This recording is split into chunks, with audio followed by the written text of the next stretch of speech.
যেই 9 দফা ইশতেহার দেখলাম দুর্দান্ত ইশতেহার, কারণ আমরা দেখতে পাই যে ইসলামী ছাত্র শিবিরের যেই প্যানেলটা থাকে সেটা অর্গানাইজ, তারা অনেক বেশি রিসার্চ নিয়ে কথা বলেন এবং তারা আসলে প্রবলেমগুলো ডিটেক্ট করে একটা সলিউশনে নিয়ে যাওয়ার জন্য নানামুখী প্ল্যান দেন। এটা খুবই প্রশংসনীয়, আপনাদের কিছু ইনোভেটিভ আইডিয়াকেও অনেকে প্রশংসা করেন। কিন্তু মুশকিল হচ্ছে ইসলামী ছাত্র শিবির এই নামটার সঙ্গে একটা ট্যাবু আছে। সবাই মনে করে আপনারা যদি জিতে যান তাহলে ক্যাম্পাস একটা কনজারভেটিভ জোনে চলে যাবে।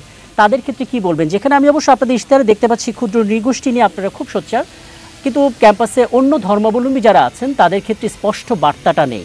ওদের ক্ষেত্রে আপনি কি বার্তাটা দেবেন যে তারা তাদের প্রার্থনা করা, আচার আচরণ, সংস্কৃতিমূলক কর্মকাণ্ড একটু আশাবাদ তাদের জন্য? জি জি, আপনি একটা প্রশ্ন করেছেন যার মধ্যে অনেকগুলো বিষয় জড়িত আছে।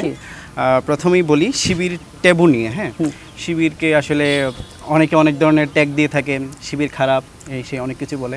কিন্তু আপনি অবশ্যই খেয়াল করলে দেখবেন যে আসলে শিবিরকে খারাপ বলে, কিন্তু যারাই শিবির করে তাদেরকে আবার ভালো বলে। যেমন হচ্ছে এক্স্যাক্টলি আমি বলি যে বলে যে ছেলেটা ভালো কিন্তু সে শিবির করে, মানে ছেলেটার কোনো দোষ নাই, দোষটা হচ্ছে শিবিরের উপর। মানে এটা হচ্ছে একটা ট্যাগের মধ্যে আমরা ফেলে দিয়েছি আর কি।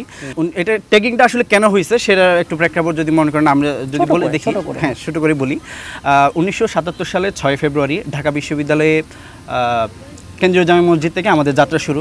তো আমরা শুরু থেকে হচ্ছে মানুষের মাঝে ভালো কাজগুলো মানে ছড়িয়ে দিচ্ছি, ভালো কাজের আহ্বান জানাচ্ছি, ভালো মানুষ হওয়ার জন্য আমরা আহ্বান জানাচ্ছি।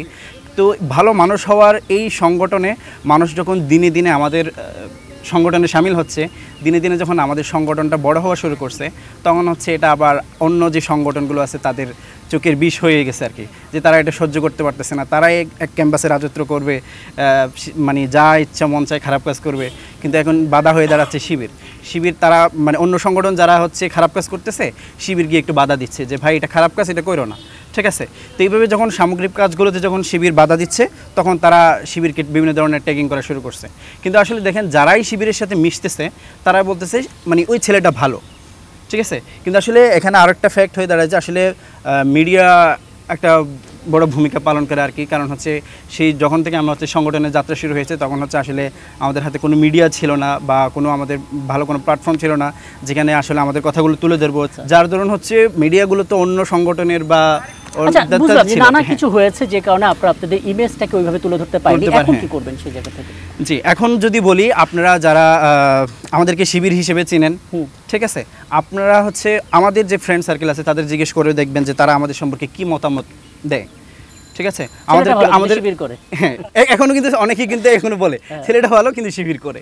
তার মানে তো এখানে আমার মধ্যে তো কোনো দোষ নাই, তার মানে তো শিবিরের মধ্যে কোনো দোষ থাকার কথা না। কিন্তু তারপরেও ওই যে ট্যাগিং এর রাজনীতিতে এখনো আমাদেরকে ট্যাগিং করেই যাচ্ছে। তো এই হলো বিষয়। তো আর দ্বিতীয় যে বিষয়টা আপনি বলেছেন যে আসলে নারীদের প্রতি যে আসলে অন্য ধর্মাবলম্বী যারা আছে, হ্যাঁ, নারীদের বিষয় বলেছেন, যে সে বিষয়ে যদি বলি, আমরা তো হচ্ছে একটা সহশিক্ষার মধ্যেই বড় হচ্ছি, এখনও সহশিক্ষায় আছে আমাদের ক্যাম্পাসে। তো আমাদের যে নারী শিক্ষার্থী যারা ফ্রেন্ডরা আছে তাদের জিজ্ঞেস করবেন যে আসলে আমরা কেমন। আচ্ছা, ঠিক আছে, আমাদের যদি জিজ্ঞেস করেন তারা ভালো বলবে যে আসলে আমাদের চরিত্র সম্পর্কে তারাই ভালো সার্টিফাইড করবে আর কি। তার পাশাপাশি আমরা আসলে অনেক সামাজিক সংগঠনেও কাজ করেছি যেখানে ছেলে মেয়ে উভয়ই ছিল। তো ওইখানেও যারা নারী শিক্ষার্থীরা আছে তাদেরকেও জিজ্ঞেস করলে আমাদের সম্পর্কে জানতে পারবেন যে আমরা তাদের প্রতি কোনো বিদ্বেষপূর্ণ আচরণ করছি কিনা, কোনো খারাপ কখনো আচরণ করছে কিনা, এটা তাদের কাছ থেকে জেনে নিতে পারবেন। তার পাশাপাশি আমরা যে বিভিন্ন সময় আমাদের যে কিছু ওপেন প্রোগ্রামের আয়োজন করে, এগুলোতে হচ্ছে অনেক সময় নারীদের পার্টিসিপেশন থাকে। তো সেগুলোতেও আসলে নারীরা কখনো এসে লাঞ্ছিত হয়েছে কিনা বা হেয় প্রতিপন্ন হয়েছে কিনা, এটা একটু জেনে নিতে পারবেন। একবারও এই নারীদের নিয়ে কোনো অভিযোগ শিবিরের পক্ষ থেকে এসেছে এটা আমি শুনিনি, এবং এটা নিয়ে আমি আপনার কাছে জানতেও চাই না, কারণ আপনাদের যে প্রার্থী সেই প্রার্থীদের মধ্যে অনেক নারী প্রার্থীও আছে। আমি শুধু জানতে চাচ্ছি যে অন্য ধর্মাবলম্বী যারা আছে তারা যেন ফিল করতে পারে ক্যাম্পাসটা তাদেরও, এই আস্থাটা আসলে কিভাবে দিচ্ছেন? জি, আমরা হচ্ছে জাকসু হচ্ছে এমন একটা প্ল্যাটফর্ম যেটা আসলে শিক্ষার্থীদের অধিকার নিয়ে কথা বলবে। সেজন্য আমরা মনে করি যে আসলে আমাদের এই প্ল্যাটফর্মে যারাই কাজ করবে তাদের আসলে অন্য ধর্মাবলম্বী আছে, বিভিন্ন নৃগোষ্ঠী আছে বা আরও অন্যান্য যারা আছে আর কি সবার জন্য আসলে কাজ করার জন্য, তাদের অধিকার নিয়ে কথা বলার জন্য আসলে আমাদের একটি সদিচ্ছার দরকার। আচ্ছা। আমাদের যদি সদ ইচ্ছা থাকে যে আমি মানুষের জন্য কাজ করব, আমাদের ক্যাম্পাসের যত স্টুডেন্ট আছে তাদের কল্যাণের জন্য কাজ করব, এটা আসলে জাস্ট সদিচ্ছার প্রয়োজন আছে। আর ইতিমধ্যে আমরা আমাদের ক্যাম্পাসের যে স্টুডেন্টরা আছে তারা আমাদের বিভিন্ন কার্যক্রমগুলো পরিলক্ষিত করেছে।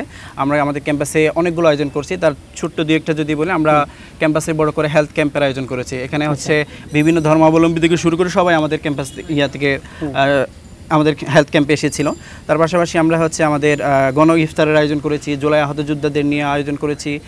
তারপরে হচ্ছে আমরা মেধাবী শিক্ষার্থীদের হচ্ছে শিক্ষাবৃত্তির আওতায় নিয়ে এসেছি। এখানে হচ্ছে অন্যান্য ধর্মাবলম্বী যারা ছিল তারাও আমাদের এই ইয়াতে পার্টিসিপেট করছে আর কি। তো এগুলোতে দেখতে পাবেন যে আসলে আমরা কখনো কারো ধর্ম নিয়ে করি নাই, বিভেদ করি নাই, কারণ আমাদের যে গুরুত্বপূর্ণ এই কয়েকটা প্রোগ্রাম এগুলোতে ভালো পার্টিসিপেশন ছিল। যারা রেগুলার শিক্ষার্থী আছেন, ক্ষুদ্র নৃগোষ্ঠী যারা আছেন এবং এই রেগুলার শিক্ষার্থীর মধ্যে অন্য ধর্মাবলম্বী যারা আছেন, সবাইকে আসলে সমান চোখে ভ্যালুটা দিচ্ছেন তাদের অধিকার নিয়ে।